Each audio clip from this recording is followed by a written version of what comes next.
माय माऊली नमस्कार. 18 पुराणातील एक पुराण श्री भविष्य पुराण महात्म्य कथासार अभिवाचन करत आहे.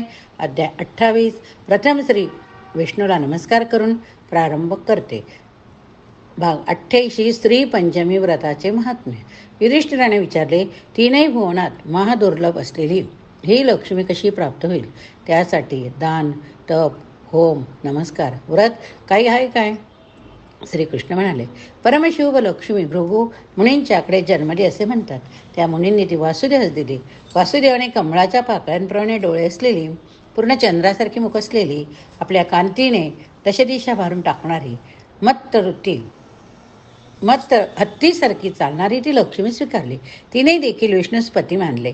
यश धन देणारी ती लक्ष्मी केवळ दृष्टिक्षेपाने समृद्धी आरोग्य उत्पन्न करी.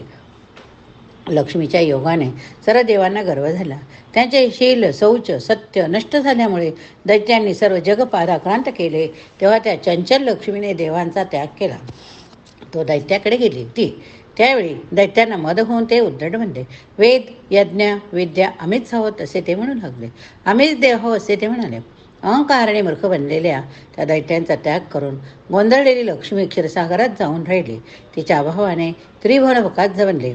त्या अंगिरसाच्या सांगण्यावरून इंद्राने श्रीपंचमीचे व्रत केले. त्याचबरोबर सर्व देवांनी दानवांची गंधर्व यक्षांची व्रत केले. त्यामुळे त्यांची पातके नाहीशी झाली. विशाल अशा क्षीरसागराचे मंथन देव दानवांनी मिळून केले. मंदर पर्वताची रवी वासुकी सर्पाची दोरी करून हे मंथन त्यांनी केले. त्या पाण्याप्रमाणे सीत असा चंद्र उत्पन्न झाला. त्यानंतर लक्ष्मी बाहेर आली. तिने तेथे जमलेले देव दानव पाहिले. ताबडतोब विष्णूकडे गेली. इंद्राला त्रिभुवनाचे ऐश्वर्य मिळाले. देव असुर मनुष्य या सर्वांना श्री पंचमी व्रतामुळे ऐश्वर्य लाभले. राजा युधिष्ठिर म्हणाला, हे श्रीकृष्णा, हे व्रत कोणत्या वेळी कोणत्या रीतीने करावे? त्याचा आरंभ कसा करावा? पारणे कसे करावे? श्रीकृष्ण म्हणाले, मार्गशीर्ष शुद्ध पंचमीला सूर्योदय झाल्यानंतर उपवास सुरू करावा. सोने कापड तांबे माती किंवा लाकूड यावर लक्ष्मीची प्रतिमा काढावी. ही लक्ष्मी कमळासारखे डोळे वाहत असलेली, हातात कमळे घेतलेली, सुवर्ण कलश घेतलेली असावी. तिच्या दोन्ही बाजूंची हत्ती तिला स्नान घालीत असावे. 3 प्रहर झाल्यानंतर 4थ्या प्रहरी नदीकाठी किंवा घरीच इंद्राप्रमाणे विधीपूर्वक तिला स्नान घालावे.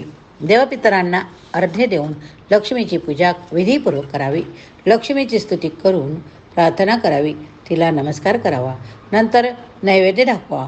अखेरीस नमस्कार करून विसर्जन करा. नंतर तांदळाच्या भांड्यात तूप घालून चांगल्या माणसास दान द्यावे. म्हणावे, हे लक्ष्मी, तुला नमस्कार असो. मौन धरून स्वतः जेवण करावे. असा विधी दर महिन्यात करावा.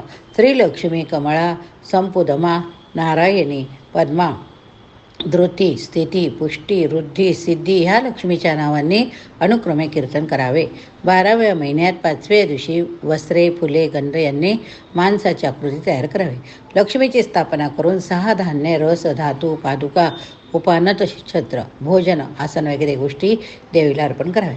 नंतर हे सर्व दान द्यावे. यानंतर सुवासिनी स्त्रियांचे पूजन करून वस्त्रदागिने त्यांना भेट द्यावे.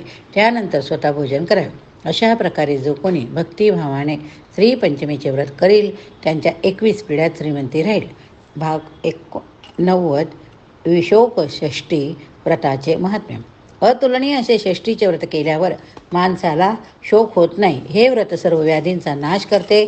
सर्व कामनांचे फळ देते. शुद्ध पंचमी तिळाने स्नान करावे. अल्प भोजन दात घासल्यावर करावे.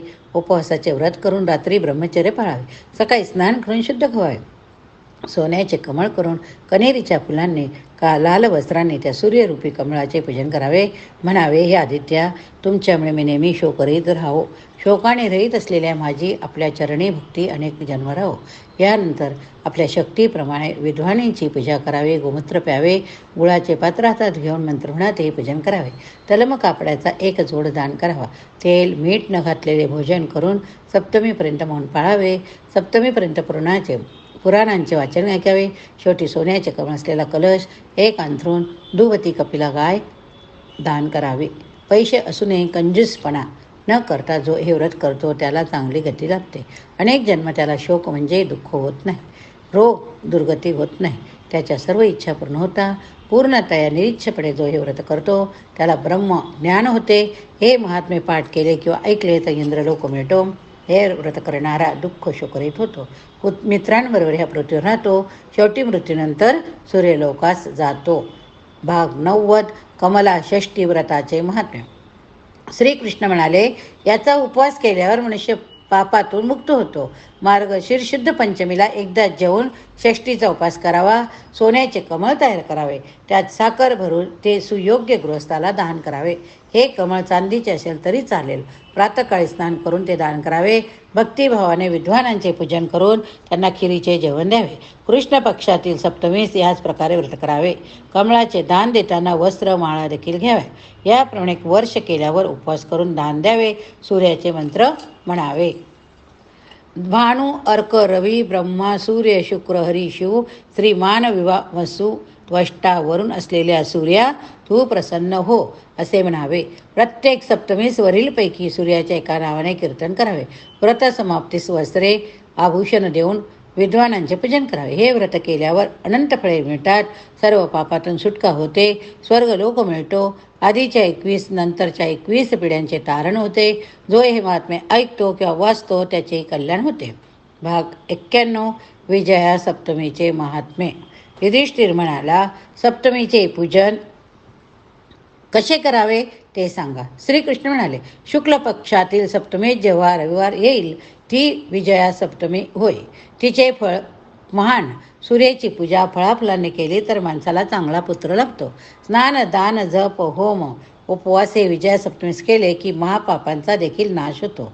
अक्षोट वदल वेल करमई आंबा जांभूळ जंबीर कोटिका यांच्या फळांनी सर्वांची विजया सप्तमीस भानुदेवाची पूजा करावी. सर्वांनी त्या दिवशी मौन पाळावे.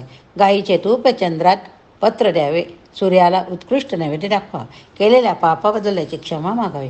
त्याला नमस्कार करावा. रात्री उपवास करून न मागता हे मिळेल तेच खावे. या प्रकारे केलेल्या विजया सप्तमीने रोगी रोगमुक्त होतो. दरिद्रे जाते श्रीमंत होतो. निपुत्रकास पुत्र होतो. विद्यार्थ्यास विद्या मिळते. अशा प्रकारे 7 सप्तम्या कराव्या. व्रताची समाप्ती करावी. त्यावेळी जमिनीवर पळसाची पाने ठेवून झोपावे. सकाळी स्नान करून यज्ञ करून दाणे द्यावे. 6 अक्षरे मंत्राने जप करावा. सोन्याचा सूर्य सोन्याच्या कळशीवर काढावा. लाल वस्त्र गंध अक्षता लावून दान करावे. पितरांचे श्राद्ध करून इतर देवांचे पूजन करावे. त्यामुळे यात्रा सफळ होते. राजाचा युद्धात जय होतो. भाग 92. आदित्य मंडळ विधान. श्रीकृष्ण म्हणाले, मोठे श्रेय असलेले आदित्य मंडळ दान आहे. कारण हे सर्व प्रकारच्या अशुभ गोष्टींचा नाश करते. शुद्ध जवाचे अथवा गव्हाचे पीठ घेऊन सूर्याची आकृती काढावी. त्यामधील सूर्यबिंब गुळ गव्य यांनी करावे. या सूर्याची साग्र संगीत पूजा करून त्याला रक्तचंदन कुंकू व्हावे. लाल वस्त्र अर्पण करावे. हे कोणा विद्वानाला मंत्र म्हणून द्यावे. या प्रकारे दान देणारा माणूस या लोकात सूर्याप्रमाणे चमकतो. त्याच्या सर्व कामना पूर्ण होतात. हे दान देण्याचा प्रारंभ जय सप्तमीस करून रोज दान देत राहावे. गव्हाच्या तसेच जवाच्या पिठाने गुळ वगैरेने परिपूर्ण आदित्याचे मंडळ जो विधीपूर्वक दान करतो त्याच्या भोवती असंख्य तेज मंडळे तयार होतात. या ठिकाणी हा भाग संपवूया. पुढील भाग अचला सप्तमी महात्मे पुढच्या भागात बघूया. हरये नमः. पुराणां सर्वशास्त्राणां प्रथमं ब्राह्मणा स्मृतं उत्तमं सर्वलोकानां सर्वज्ञानोपपादकम्.